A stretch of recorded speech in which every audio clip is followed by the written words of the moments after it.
Hi, guys, and welcome back to my channel. If you are joining us for the very first time, I would like to extend my warmest welcome. And I do hope that you enjoy and you'll stick around. Perhaps a like, a share, and a subscribe. Anyways, so maybe judging from the title of this video, you know already that we're just going to study a very short chapter in the Psalms. But before I dive into that, I just want to, what does one need when they are studying the Word of God? I will show you. I'm looking around because I just want to reach for the things that I would normally use. Okay, I normally would access the Bible through my phone. If not, then I go the hard copy way. I am currently reading from NIV. This is a very treasured copy and I love it. Next, do not judge. I've got highlighters. You'll understand why I use my highlighters. And pen, of course, plus the journal. Nothing more. Because now, in here, that's where the highlighters work. So every light bulb moment, I make sure that I write it down, and every revelation that I get, I make sure that I write it down, I highlight it. That way it jumps at me the next time that I go through my notes. And so, right, did you actually know? Did you know that the Bible is God's love letter to us? And if we don't dig deep, just like any love relationship, anything that's superficial, I don't want. And I'm assuming you also don't want. We seek and we yearn for depth. Same thing in our walk of faith. If we don't dig deep, you will feel so distant. It actually would feel like God is distant, but in actual fact, we have drawn ourselves so far. The Bible, it reveals the love, the promises, the blessings, the prayers that have been written, that God has spoken, that God has released over our lives. And the only way to know is for us to dig deep, go through the pages, study. And we are so fortunate because we live in that era where we've got access to info at the tips of our fingers, which makes it so much easy to study. Some you've got to have an audio Bible while you're on the go. I know we're leading busy lives these days. While you're on the go, you're listening to the word. And then for us, we've got to try and still just have that quiet moment. If you're going to access it from your phone, I would also encourage just put your phone on flight mode, because you don't want constant messages popping up every now and then they're a distraction. Right. Let me not keep you any longer. Delay you actually. Let's just jump into it. Psalm 20. So when you look at the whole setup of Psalm 20, it's just 9 verses. And these verses, it really just portrays, this is a king of Israel getting ready to go into battle. So the people are praying for the king, and now we can relate that to our relationship with Christ. So I'm going to read the verses and then just share what jumps up at me, what jumped actually when I was reading this, and then we'll understand. So just take a note from verse 1 to 5. These are the people of Israel that are praying for their king. I will show you where I got this from. Okay, so I will read. May the Lord answer you when you are in distress. Excuse me. Already they are invoking. They are invoking the covenant name of God to begin with, because they know who their God is. So you've got to know as well that the Lord, that is God's covenant name. May the name of God of Jacob protect you. At this point, they are remembering their patriarch. Now, as when they refer to him as the God of Jacob, this is a God they became familiar with through, I would say, their ancestor, through their relative. I would say, I had a praying grandmother.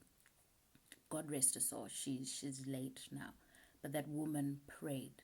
And I think it's often said that some of us, we are here because of our grandparents' prayers. So they are still being answered in as much as they're not available. So if I were in this situation, I would also be saying, hey, the God of my grandmother, the God of my granny, Mwari wa mbuya wangu. That's what it sounds in my vernacular. Because now you've got to invoke on that God that you're now familiar with. That's what they were saying. May the name of the God of Jacob protect you. May he send you help from the sanctuary and grant you support from Zion. So here, when they used the word sanctuary, it is quite synonymous to Zion, which meant a place of holiness. This was also a place where they kept the Ark of the Covenant, which just symbolized that from a place where his presence was. May he send help. May God send help from that place of holiness. May he remember all your sacrifices and accept your burnt offerings. May he give you the desire of your heart. Right. In this moment, remember we said Jacob, King David was getting ready to go to battle. His only desire, I would assume, his desire was to defend the people and the kingdom and the covenant with God. That was his desire. And so when they are praying, they are saying, may he give you the desire of your heart and make your plans succeed. Some versions go on to say, and fulfill your purpose. That is so deep. May we shout for joy over your victory and lift up our banners in the name of our God. May the Lord grant all the requests. Now, remember I said I'll show you where I got the idea that these were people that were praying for the king. In verse 5 it says, may we shout. May we, plural. So these were many people that were praying for their king. I love how they just say that they pray that may God give him the desire of his heart. And what I've also come to realize is David, his desire was to defend the people and to defend the kingdom, wherein there was a covenant with God. And it made me realize that when our desires are in accordance with the plan of God, I get even so excited when they are in accordance with the plan of God and God's will. We can pray this same prayer with confidence. So may he give you the desires of your heart. You who is watching, may God give you the desires of your heart. And then come verse 6 now. This is David. He prays. Now this I know. The Lord gives victory to his anointed. He answers him from his heavenly sanctuary with the victorious power of his right hand.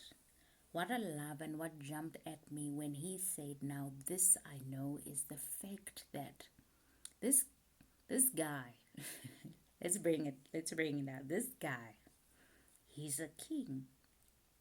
He's got people interceding for him. He's got sisters, he's got brothers, he's got church members that are praying for him.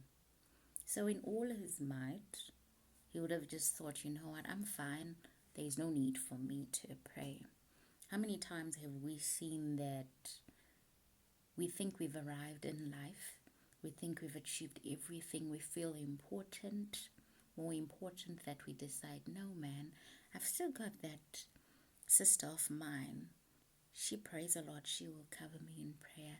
Oh yeah, no, when we go to church on Sunday, they're just going to ask us to lift our hands and pray the benediction at the end of the service, and we're good to go for the week ahead. We've known such people, but even for him, he realized that in as much as he is a king, he had to position himself in that place where he acknowledges that only God and only God would be the source of his victory. And this guy, I've got this statement that I put down: even the greatest of men must be much in prayer. It don't matter where you find yourself, high up, well accomplished, you still must be in prayer. Invest in prayer. And then verse number 7, which seems to be the main spotlight for this chapter. Some trust in chariots and some in horses, but we trust in the name of the Lord our God. Right. Picture this. Having a chariot, that would have been beneficial. It puts you at an advantage. Why? Because this chariot that they're talking about, it's not the chariot that maybe one day when I get married, then I'm just going to get to the venue in the chariot. No, this was a war chariot. So it would put one at an advantage because of its speed. Number 2, you also had room to be fighting within the chariot. So other people, I actually like how this verse divides. There's some people who put their hope, they actually trusted the chariot, that with this chariot, this silver metallic brass chariot, we're going to win. And then others, they put their trust in the horse itself. Horse is animal. It can stumble, it can fall, it can be stabbed, it can die, it can bleed, but still they put their trust in the chariot and the horses. On a personal level, now this just goes back to, what do you put your confidence in, your trust in? Is it, I'm thinking, correct me if I'm wrong, is it our human nature to put our trust in men? How many times you've had a situation, you run to men, like you put your confidence in men? You're going to go cry to men first. Is it in our nature? I don't know. I want to understand, because now we often experience spiritual warfare. We all engaged in that. The first and necessary step is to renounce all confidence and wisdom in the world completely. And then just to remember that we can do nothing outside of God. We can do nothing outside of God. So when David says that others, they're putting their trust in chariots, others, they are putting their trust in horses, but hey, we trust in the name of the Lord our God. He's literally just shown us that in this our life, we just need to trust God. Run to God first. Cry to God first. Submit to God first. This concerns everything. You get this idea. It's time to look for a job. You go do CV, everything. You haven't submitted it to God. Because then now, already you're putting your trust probably in your CV. It's a possibility. I'm just not sure.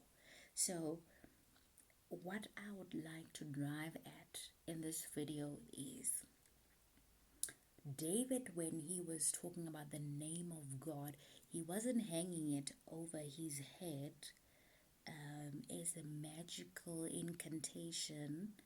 Say, whenever somebody would come and say, God.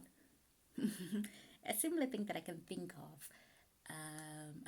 I hope I'm not cursing, and I don't even know how to pronounce it. But growing up, we used to know that when it comes to magic, somebody would just wave a wand and abracadabra, and things happen. This is not what David was doing when he was speaking of God's name. No, he looked at God. When he speaks of the Lord, he's looking at the character and the faithfulness of God. That is what he was boasting about. So he knew God's character and he knew God's faithfulness. And so he could boast about it, and he knew. And now, listen, the interesting part, after they had prayed, at the end of it, they said, they are brought to their knees. This is those guys now that trusted in chariots and trusted in horses. They are brought to their knees and fall. But we rise up and stand firm. Lord, give victory to the King. Answer us when we call. So it's done. Psalm 20 just portrays it. Number one, we need to be very prayerful. It doesn't matter what level you've reached in life, we need to be immersed in prayer. Number two, it's also so good to have people who surround you, who pray for you. Fantastic. Amazing. If you don't, maybe it's time that you plug in. Get the right people to surround you and pray for you. And number three, know the God that you serve. Be familiar. Recall those moments when he took you out. That's how you familiarize with that patriarch, your family's God that you've experienced. Recall those moments in your lowest when it seems like there's no hope. Recall all of that and praise him for that. And when you've done that, get ready to celebrate. Because it's done, it's given. Victory is certain. And again, remember, put your trust in God. The basis of it, I think, just to sum it in one sentence, is trusting in God works. And David saw it.